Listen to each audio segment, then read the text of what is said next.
ஆக்கிரமிப்பு நிலத்தை மீட்க கோரி புகாரளித்த மனுதாரர் மீதே கிருஷ்ணகிரி வட்டாட்சியர் அலுவலகம் குற்றம் சுமத்துவதாக கூறியிருக்கும் விவசாயிகள் சாகும் வரை உண்ணாவிரதம் இருக்கப் போவதாக தெரிவித்திருப்பது பரபரப்பை ஏற்படுத்தியுள்ளது.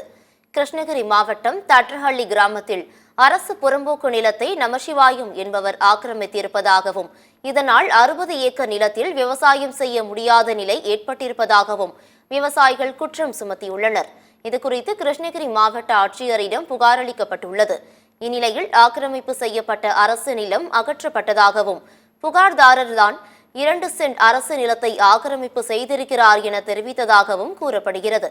இந்நிலையில் வட்டாட்சியர் அலுவலகம் தவறான தகவல்களை தெரிவித்திருப்பதாக கூறியிருக்கும் விவசாயிகள் இதனால் வேதனையில் உச்சத்தில் இருப்பதாக கூறிய நிலையில் சாகும் வரை உண்ணாவிரதம் இருக்கப் போவதாக அறிவித்துள்ளனர்.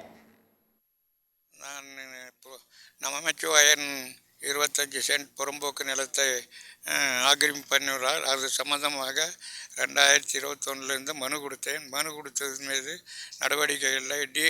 ஆர்டிஓக்கிட்ட கொடுத்தும் நடவடிக்கை எடுக்கவில்லை. தாசில்தாரிடம் விவசாய சங்கத்திலும் கொடுத்தும் எந்த விதமான நடவடிக்கையும் எனக்கு எதுவும் ஆதாரமாக எனக்கு தெரிவிக்கவில்லை.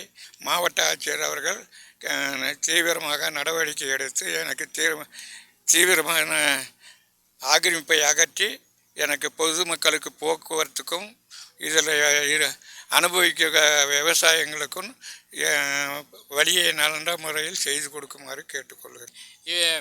3 வருடங்களாக 80 வயது உள்ள நான் அலைந்து விட்டேன். இப்போது இன்னும் இப்படியே அலையவிட்டால் எனக்கு உடல் நலம் பெரிய அளவில் பாதிக்கப்படும். வேண்டி மாவட்ட ஆட்சியர் அலுவலகத்தில் நான் உயிருள்ள வரைக்கும் தர்ணா செய்கிறேன்.